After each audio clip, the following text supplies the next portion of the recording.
नमस्कार मेरे प्यारे साथियों। एशिया महाद्वीप के कुछ महत्वपूर्ण देशों में हमारी क्लासें चल रही थी। तो एशिया महाद्वीप कंप्लीट हो चुका है, उसके कुछ महत्वपूर्ण जो देश हैं वो चल रहे हैं। तो आज के महत्वपूर्ण देशों की क्लास में, एशिया महाद्वीप के कुछ महत्वपूर्ण देशों की क्लास में आज है सऊदी अरब और ईरान देशों का कुछ सामान्य परिचय। सऊदी अरब और ईरान जो दोनों देश हैं, इनका सामान्य परिचय आज की इस क्लास में हम सीखेंगे। जितने भी इन दोनों देशों से परीक्षा उपयोगी प्रश्न जो परीक्षाओं में आ चुके हैं, वो सारे हम आज की इस क्लास में सीखेंगे और उन पर डिस्कस करेंगे। ठीक है, तो आज की इस क्लास में हम सीखेंगे सऊदी अरब और ईरान देशों का सामान्य परिचय। ये एशिया महाद्वीप के देश हैं। ठीक है, तो अभी हमारे चल रहे हैं एशिया महाद्वीप के देश। उसके बाद जब ये देश खत्म हो जाएंगे फिर अगला महाद्वीप कराया जाएगा। ठीक है, तो चलिए आज की हम इसी क्लास की शुरुआत करते हैं। और आपके लिए सभी जो हमारे यूट्यूब चैनल से जो भी लोग जुड़े हुए हैं, उन सभी लोगों के लिए एक सूचना है कि हमारे इस यूट्यूब चैनल का पहले नाम था सम्राट कोचिंग सेंटर। सम्राट कोचिंग सेंटर हमने देखा तो यूट्यूब पर बहुत सारे चैनल बने हुए थे और कुछ चैनल जो हैं रजिस्टर्ड भी हैं काफ़ी, मतलब उनके नाम से कोचिंग सेंटर भी खुले हुए। तो इसी वजह से हमने क्या अपने यूट्यूब चैनल का नाम आज जो है वो चेंज कर दिया। तो आज से हमारे यूट्यूब चैनल का नाम होगा जीएस की पाठशाला। इस यूट्यूब चैनल पर जीएस की पाठशाला पर आपको सभी कंपटीशन की क्लासेस मिलेंगी, जितने भी हमने उसमें डिस्क्रिप्शन में दी हैं। ठीक है, जितने भी हमने अपने बायोडाटा और जिसमें यूट्यूब पे हमने डाली हैं, उतनी सारी यूट्यूब कंपटीशन की प्रतियोगी परीक्षाओं के लिए क्लासें इसी यूट्यूब चैनल पर आपको मिलती रहेंगी। डेली बुकेब की क्लास, डेली करंट अफेयर्स की क्लास और डेली ज्योग्राफी की क्लास और भी बहुत सारे विषयों की क्लास आपको इसी यूट्यूब चैनल पर मिलती रहेगी, जितने भी सारे सब्जेक्ट हैं। और भी हमारे यूट्यूब चैनल हैं जिन पर हम हमारा एक दूसरा यूट्यूब चैनल है जिसका नाम है यूपी की पाठशाला। यूपी की पाठशाला हमारे यूट्यूब चैनल पर हमारे पे 9th से लेकर 12th तक का जितने भी यूपी बोर्ड का जो सिलेबस है, 9th से लेकर 12th तक का यूपी बोर्ड का जो सिलेबस है, हिंदी, इंग्लिश, मैथ और साइंस, सारे उस यूट्यूब चैनल पर कराए जाएंगे। और हमारा एक तीसरा और यूट्यूब चैनल है किड्स की पाठशाला, जिसमें 1 से लेकर 8 तक के बच्चों को सारे सिलेबस उस यूट्यूब चैनल पर कवर कराए जाएंगे। ठीक है, तो ये था हमारी आज की आपके लिए जानकारी नोट में। ठीक है, अब चलिए हम आज की इस क्लास की शुरुआत करते। तो आप हमारे उन चैनलों से भी जुड़ सकते हैं अगर आपको कुछ उनसे सीखना है। ठीक है, तो अभी वो चैनल पे अच्छी तरह से कार्य नहीं हो रहा है।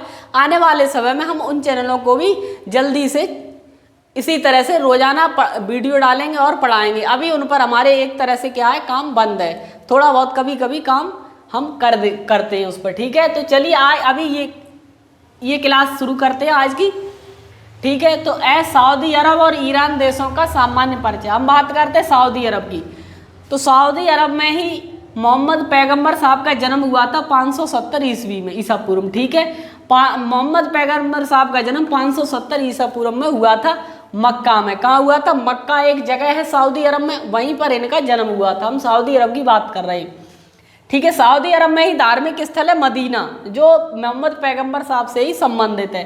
तो धार्मिक स्थल मदीना कहाँ है? सऊदी अरब में। मक्का और मदीना ये दोनों स्थल धार्मिक ठीक है मुस्लिम समुदाय के हैं, तो ये सऊदी अरब में ही। ठीक है, सऊदी अरब जो है राजतांत्रिक देश है। यहाँ पर राजा का चुनाव होता है, कोई यहाँ पर वोट नहीं पड़ते। ये पूर्णतः राजतांत्रिक देश है। ठीक है, यहाँ पर राजा का बेटा ही राजा बनता है। आगे हम बात करें तो दक्षिणी भाग में, सऊदी अरब के दक्षिणी भाग में रब-उल खाली का मरुस्थल है, जो बहुत ही बड़ा रेतीला भाग है। दक्षिणी भाग में सऊदी अरब के रब-उल खाली मरुस्थल है, जो बहुत ही बड़ा रेगिस्तान है, एक रेतीले भाग का। ठीक है, और इसके सऊदी अरब के उत्तरी भाग में अल नाफूत का मरुस्थल है। अल नाफूत का मरुस्थल इसके उत्तरी भाग में, दक्षिणी भाग में रब-उल खाली का मरुस्थल है। ठीक है, सऊदी अरब का क्रिकेट का मैदान विश्व प्रसिद्ध है शारजाह क्रिकेट का मैदान सऊदी अरब का ये विश्व प्रसिद्ध है और ये परीक्षाओं में कई बार पूछा गया। तो क्रिकेट का मैदान शारजाह कहाँ है? सऊदी अरब में। सबसे बड़ा बंदरगाह जो है सऊदी अरब का वो जेद्दा है। इसी बंदरगाह से जो है जितने भी हज यात्री है वो यहीं से हज करने के लिए जाते हैं, जेद्दा बंदरगाह से। ठीक है, तो सबसे बड़ा बंदरगाह सऊदी अरब का जेद्दा है। तेल भंडार व निर्यात के मामले में अगर हम सऊदी अरब की बात करें तो सऊदी अरब विश्व में पहले स्थान पर है तेल भंडार और निर्यात में। सबसे ज़्यादा ये निर्यात करता है और तेल का भंडार भी सऊदी अरब के पास अत्यधिक मात्रा में, तो ये पहले स्थान पर है। अभी हम बात करें तो सऊदी अरब के अभी वर्तमान में जो राजा है उनका नाम है सलमान बिन अब्दुल। इनका और भी बहुत बड़ा नाम है, वो हमने आधा ही एक तरह से इनका नाम लिखा है जो आप समझ लें। तो सऊदी अरब के वर्तमान राजा कौन है? सलमान बिन अब्दुल, जो वर्तमान में सऊदी अरब के राजा हैं। सऊदी अरब की राजधानी क्या है? तो सऊदी अरब की राजधानी है रियाद। क्या राजधानी है? रियाद। अगर हम बात करें सऊदी अरब की मुद्रा की तो सऊदी अरब की मुद्रा क्या है? रियाल। सऊदी रियाल, ठीक है। सऊदी अरब की मुद्रा क्या है? Saudi riyal. और सऊदी अरब की भाषा क्या है? अरबी। सऊदी अरब की भाषा क्या है? अरबी। तो ये था सऊदी अरब का संक्षिप्त परिचय। आगे हम बात करते हैं ईरान देश की, ठीक है। ईरान की, ईरान जो देश है ये सिया बाहुल देश है। कैसा? एक सिया बाहुल देश है। मुस्लिम धर्म में दो समुदाय होते हैं, सिया और सुन्नी, ठीक है। तो ये काफ़ी कट्टर लोग होते हैं, सिया और सुन्नी। और सिया और सुन्नी में कभी कभी लड़ाइयाँ होती रहती हैं आपस में लोगों में। तो ईरान में सिया बाहुल देश है। ईरान जो है यहाँ पर मुस्लिम समुदाय के सिया बाहुल लोग रहते हैं, ठीक है। तो ये सिया बाहुल देश है।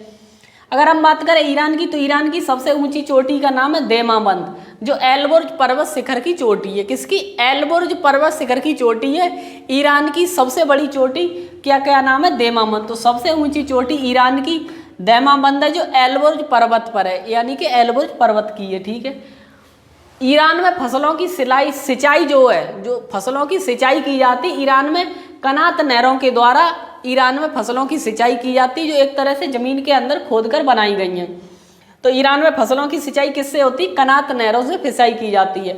अगला हम बात करें तेल की राजधानी। ईरान में तेल की राजधानी किस शहर को कहते हैं? अबादान शहर को ईरान की तेल की राजधानी कहा जाता है।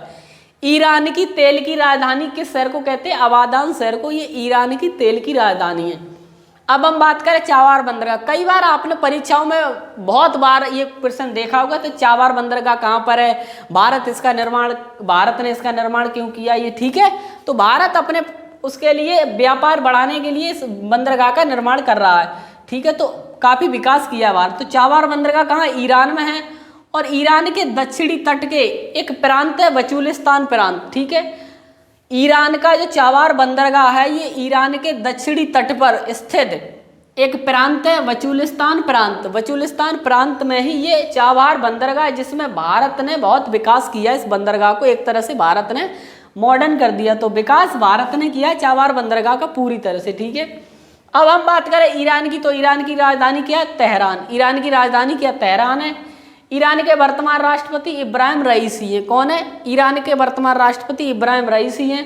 ईरान की भाषा क्या? फारसी है। तो ईरान में कौन सी भाषा बोली जाती है? फारसी बोली जाती है। और ईरान की मुद्रा क्या? रियाल है। ईरान की मुद्रा क्या? रियाल है। तो ये थे सऊदी अरब और ईरान देशों का सामान्य परिचय। एशिया महाद्वीप के ये अभी देश हैं जो एशिया महाद्वीप के जो महत्वपूर्ण देशों परीक्षा उपयोगी है, उन देशों के बारे में हम सामान्य परिचय जो है करा रही है, ठीक है। तो आज की ये क्लास यहीं पर समाप्त होती है। बाकी शुरू जितनी भी जानकारी थी वो हमने शुरू में ही इसी वीडियो में आप लोगों को दे दी है। तो आप इस वीडियो को ज़्यादा से ज़्यादा देखें और शेयर करें, ठीक है। तो आज की ये क्लास यहीं पर समाप्त करते हैं। अगर आपको ये वीडियो अच्छा लगा है और हेल्पफुल लगा है तो आप इस वीडियो को लाइक करें, चैनल को सब्सक्राइब करें और हमसे हमेशा के लिए जुड़े रहें। धन्यवाद।